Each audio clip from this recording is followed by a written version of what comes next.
अस्सलाम वालेकुम। मैं तुहाडा होस्ट वसीम अनवर। तुसीं देखदे हो पे तुहाडा अपना चैनल AJK एनीमल TV।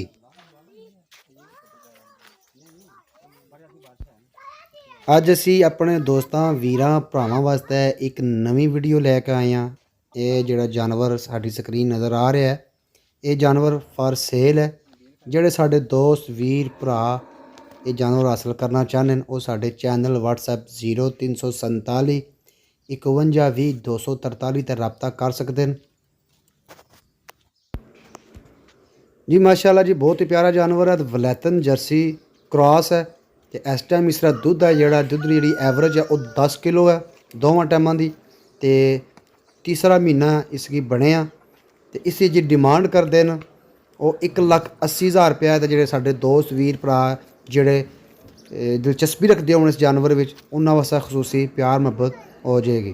तो जिन्हें जानवर साढ़े जिन्होंने लोगों ने साडा दोस्तों वीर भरावां की जानवर पसंद है उस साडे चैनल WhatsApp ते दोबारा एक बार इसी बोल दें 0347 51 20 243 उस तो रबता कर सकते हैं ताकि ये जोड़े साडे दोस्त वीर भरा ये जोड़ा जानवर हासिल करना चाहते हैं।